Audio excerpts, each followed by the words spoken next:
So disorder of pancreas in the insulin means there is low secretion of insulin, means hyposecretion of insulin. We also call it as diabetes mellitus, means जहाँ पर blood में sugar का level बढ़ जाता है, इसलिए इनको sugar disease बोलते हैं। इनका ट्रीटमेंट ही क्या है, इसको इंसुलिन की थेरेपी आती है, मतलब इसको इंसुलिन दी जाती है। Hyposecretion means low secretion of insulin से क्या होगा, दैट विल ग्लूकोज लेवल बढ़ जाएगा। तो ऐसे कंडीशन को हम लोग क्या बोलते हैं, हाइपरग्लाइसीमिया बोलते हैं। Means due to low secretion of insulin the body cells not able to use sugar that is stored in that is present in blood, that is stored in blood, so the amount of sugar increases in blood, that's why it irritates cells। ऐसे case में इंसान की death भी हो सकती है, yes or no? So in next we have इनके symptoms, इनके कैरेक्टराइजेशन क्या होगा। First of all we will have glycosuria. Glycosuria क्या होती है, जहाँ पर यूरिन में ग्लूकोज अवेलेबल हो, मीन्स जब ब्लड में ग्लूकोज अवेलेबल होगा तो ड्यूरिंग यूरिन फॉर्मेशन तो वहां से कुछ न कुछ ग्लूकोज भी आएगी। Glucose is excreted through urine in this glycosuria condition. Means glycosuria is the condition where the amount of glucose exceeds from 180 milligram per deciliter in the blood. Means per 100 ml blood में 180 milligram अगर glucose है, उससे ज्यादा है तो उसको बोलेंगे glycosuria. This condition is known as glycosuria. In next we have polyuria.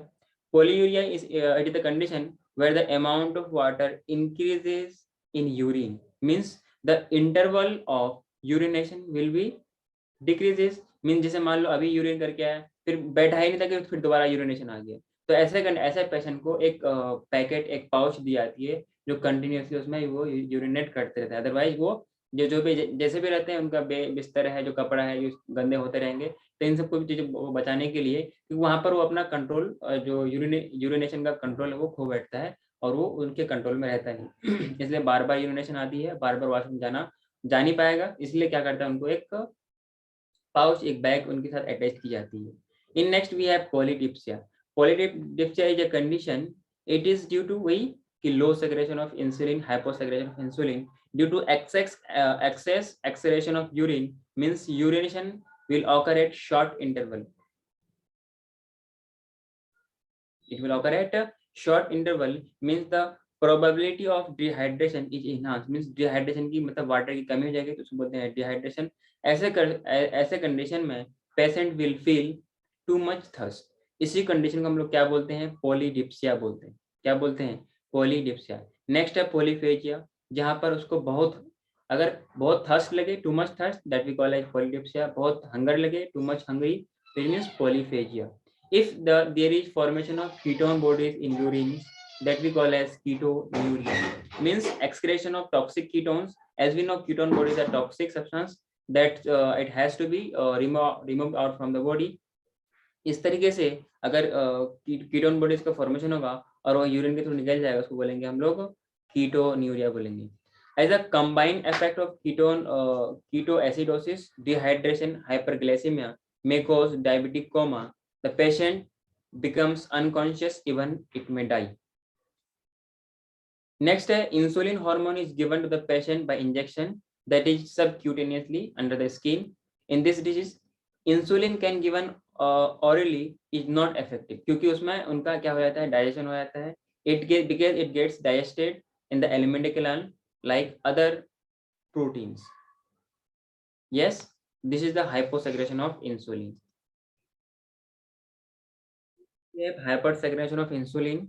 In hypersecretion means high secretion of insulin, जहाँ पर हाइपो में क्या होता है कि body cells unable to take glucose, यहाँ पर कुछ ज्यादा ही ले लेता है। तो जब ज्यादा ले लेगा तो उस केस में क्या होगा कि बाकी सेल्स को ये ग्लूकोज नहीं मिल पाएगा, और ऐसे कंडीशन को हम लोग बोलते हैं हाइपर इंसुलिनिज्म, जिनकी वजह से क्या होगा, ब्लड में ग्लूकोज का लेवल कम हो जाएगा। तो ऐसे कंडीशन को बोलते हैं hypoglycaemia, means high secretion of insulin, जिनकी that will causes glucose level to decrease, जिनकी वजह से अदर सेल्स ग्लूकोज को अपटेक नहीं कर पाएगा। Means we can say the body cells take more and more glucose from the blood, so need of glucose for nervous system, retina of eye, genital epithelium are not fulfilled।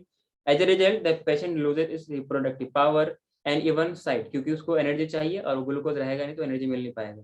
Due to excess irritation of in brain cell, patient feels exhausted, थका हुआ महसूस करेगा, unconsciousness, cramps होंगे और patient में even die, मतलब means death भी हो सकता है।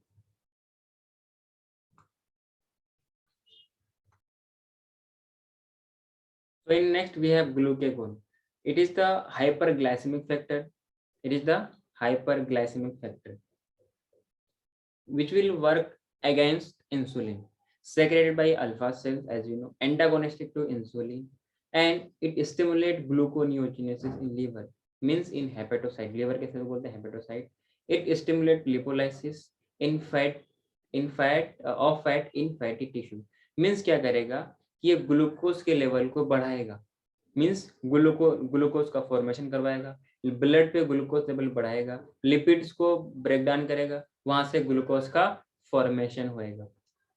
डिकम्पोज ग्लाइकोजन जो स्टोर रहता है, ग्लाइकोजन से ग्लूकोज बनेगा, वो भी होगा कहाँ पे होगा, लिवर पे, मीन्स ग्लाइकोजिनोलाइसिस। मीन्स हम लोग ऐसा कह सकते हैं कि जो जो प्रोसेस इंसुलिन में होता था उसका ये उल्टा काम करेगा। क्लियर है? सो the secretion of insulin and glucagon is controlled by a limit control feedback.